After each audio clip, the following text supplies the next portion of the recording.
Hai Sobat ASN, video kali ini saya akan menjelaskan sedikit tentang agen perubahan, yaitu sesuai dengan Permen PAN nomor 27 tahun 2014 tentang pedoman pembangunan agen perubahan di instansi pemerintah.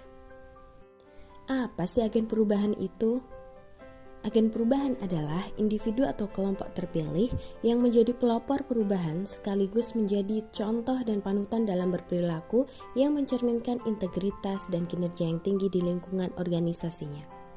Seseorang yang memiliki sifat integritas, dia mengutamakan akan perilaku terpuji, tidak koruptif, disiplin dan penuh pengabdian, sehingga dapat mendorong terwujudnya penyelenggaraan pemerintah yang bersih dan bebas dari praktek korupsi, kolusi, dan nepotisme atau yang biasa kita sebut dengan KKN. Agen perubahan juga harus mencerminkan perilaku kinerja yang tinggi, yaitu memiliki etos kerja yang tinggi, bekerja secara profesional, dan mampu mencapai target-target kinerja yang telah ditetapkan, sehingga mampu mendorong terwujudnya pencapaian target-target kinerja organisasi yang sudah ditetapkan. Berikutnya adalah asas pembangunan agen perubahan. Yang pertama adalah komitmen pimpinan. Pembangunan agen perubahan akan berhasil apabila ada komitmen yang kuat pada pimpinan tertinggi. Komitmen dan keterlibatan aktif dari pimpinan tertinggi adalah sebuah keharusan untuk pembangunan agen perubahan. Yang kedua adalah partisipatif. Perubahan membutuhkan partisipasi aktif dari seluruh komponen yang terlibat dalam proses pembangunan agen perubahan, baik dari segi agen perubahannya itu sendiri maupun juga instansi yang menaunginya. Yang ketiga adalah rasa memiliki. Menumbuh kembangkan rasa memiliki dalam suatu organisasi dapat mendorong terjadinya perubahan dan mempertahankan momentum pembangunan agen perubahan tetap terpelihara. Yang keempat adalah ketersediaan sumber daya. Pelaksanaan pembangunan agen perubahan membutuhkan investasi sumber daya yang mampu mendukung proses pembangunan yang berkelanjutan, baik dari segi dana, personil, waktu, serta sarana dan prasarana. Yang kelima, yaitu lingkungan yang kondusif. Perlu diciptakan lingkungan internal organisasi yang kondusif bagi agen perubahan, khususnya terkait dengan kebijakan pimpinan organisasi agar dapat melaksanakan perubahan sesuai dengan rencana tindak secara konsisten dan berkelanjutan. Agen perubahan sendiri memiliki beberapa kriteria yang harus dimiliki, yaitu yang pertama adalah berstatus sebagai aparatur sipil negara atau TNI atau juga Polri. Kemudian yang kedua, tidak sedang menjalani hukuman disiplin pegawai. Yang ketiga, bertanggung jawab atas setiap tugas yang diberikan sesuai dengan bidang tugas dan fungsinya. Yang keempat, taat aturan disiplin dan kode etik pegawai, serta konsisten terhadap penegakan aturan disiplin dan kode etik. Yang kelima, yaitu mampu memberikan pengaruh positif bagi lingkungan organisasinya, baik terhadap sesama karyawan, terhadap atasannya, dan juga instansi yang menaunginya. Yang keenam, yaitu inovatif dan proaktif terkait dengan pelaksanaan tugas fungsi dan upaya peningkatan kualitas pelaksanaan reformasi birokrasi. Selanjutnya adalah peran dan tugas agen perubahan.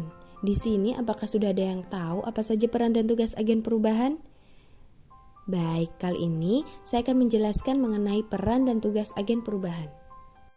Yang pertama, sebagai katalis, yaitu bertugas memberikan keyakinan kepada seluruh pegawai di lingkungan unit kerjanya masing-masing tentang pentingnya perubahan unit kerja menuju ke arah unit kerja yang lebih baik. Artinya, agen harus mampu membangun kesadaran penuh seluruh pegawai untuk melakukan perubahan konkret di masing-masing unitnya. Yang kedua, sebagai penggerak perubahan, yang bertugas mendorong dan menggerakkan pegawai untuk ikut berpartisipasi dalam perubahan menuju ke arah unit kerja yang lebih baik. Agen harus mampu mendorong seluruh pegawai untuk mulai bergerak melakukan perubahan baik dari dalam diri sendiri sampai mendorong kinerja tinggi pada unit kerjanya masing-masing. Yang ketiga, yaitu sebagai pemberi solusi, yang bertugas memberikan alternatif solusi kepada para pegawai atau pimpinan di lingkungan unit kerja yang menghadapi kendala dalam proses berjalannya perubahan unit kerja menuju unit kerja yang lebih baik. Artinya, dalam setiap kondisi agen harus bisa berpikir secara cepat dan bertindak solutif guna memberikan berbagai alternatif jawaban atau jalan keluar bagi unit kerjanya maupun pimpinan organisasi. Agen juga harus terbiasa menciptakan inovasi agar menjadi teladan di lingkungan kerjanya. Keempat, yaitu sebagai mediator yang bertugas membantu memperlancar proses perubahan, terutama menyelesaikan masalah yang muncul dalam melaksanakan reformasi birokrasi dan membina hubungan antara pihak-pihak yang ada di dalam dan di pihak luar unit kerja terkait dengan proses perubahan. Seorang agen harus mampu memetakan masalah dan mencari sela-sela penyelesaian baik di internal unit kerja maupun dengan pihak eksternal. Maka, agen harus terus mengasah kemampuan berpikir dan bertindak dengan jalan solusi terbaik bagi seluruh pegawai. Yang kelima, yaitu sebagai penghubung, bertugas menghubungkan komunikasi dua arah antara para pegawai di lingkungan unit kerjanya dengan para pengambil keputusan. Artinya, agen dapat menjalin komunikasi yang baik antar sesama pegawai maupun pegawai dan pimpinan dengan menciptakan kepercayaan satu sama lainnya dan mengupayakan dengar, pelajari, dan implementasikan dengan kreatif melalui semangat kekeluargaan. Suasana unit kerja akan lebih kompetitif ke arah yang lebih baik dan maju tanpa meninggalkan nilai kekeluargaan apabila agen perubahan dapat mewujudkan kelima peran tersebut. Selanjutnya mengenai rencana tindak agen perubahan. Tujuannya apa sih membuat rencana tindak agen ini? Tujuannya yaitu agar tugas dan peran agen perubahan dapat efektif dan efisien, serta dapat diukur keberhasilannya. Nah, berikut adalah tabel rencana tindak agen perubahan. Untuk kolom nomor 1 diisi dengan nomor urut. Kemudian kolom nomor 2 yaitu diisi dengan nilai-nilai organisasi yang telah ditetapkan pimpinan organisasi dan akan diimplementasikan dalam perilaku agen perubahan. Yang ketiga, diisi dengan kondisi hasil perubahan yang diwujudkan atau dicapai oleh agen perubahan di organisasi dalam periode waktu tertentu. Selanjutnya adalah kolom keempat, yaitu diisi dengan ukuran keberhasilan atas hasil yang akan dicapai pada kolom nomor 3. Kolom 5 diisi dengan angka target kinerja yang akan dicapai sesuai dengan indikator kinerja pada kolom nomor 4.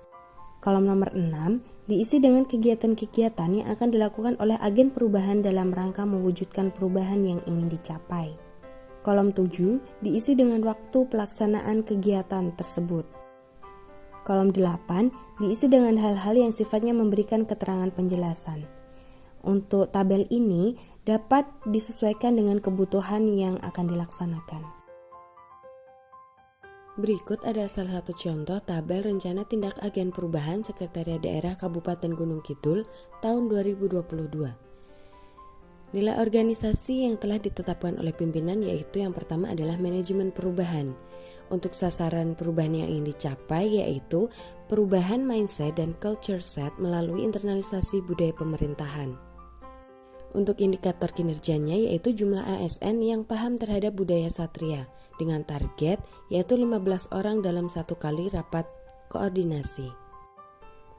Kegiatan yang akan dilakukan dalam rencana tindak ini yaitu sosialisasi dan internalisasi budaya satria yang dilaksanakan pada bulan Juni tahun 2022.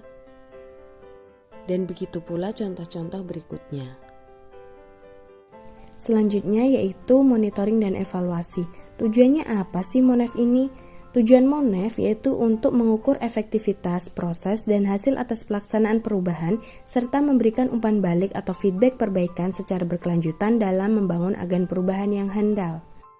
Berikut adalah form Monef rencana tindak agen perubahan.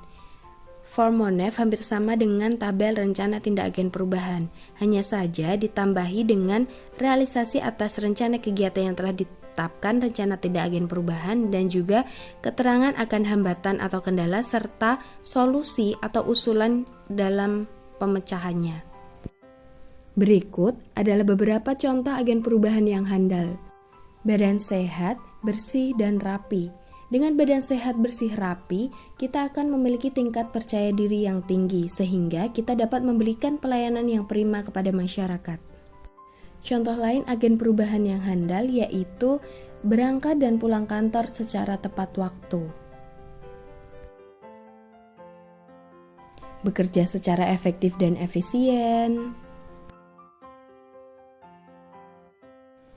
mematikan peralatan yang sudah tidak terpakai seperti laptop, listrik, dan juga memanfaatkan air dengan bijak.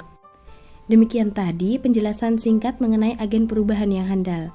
Terima kasih Sobat ASN yang sudah menonton sampai akhir. Semoga bermanfaat ya.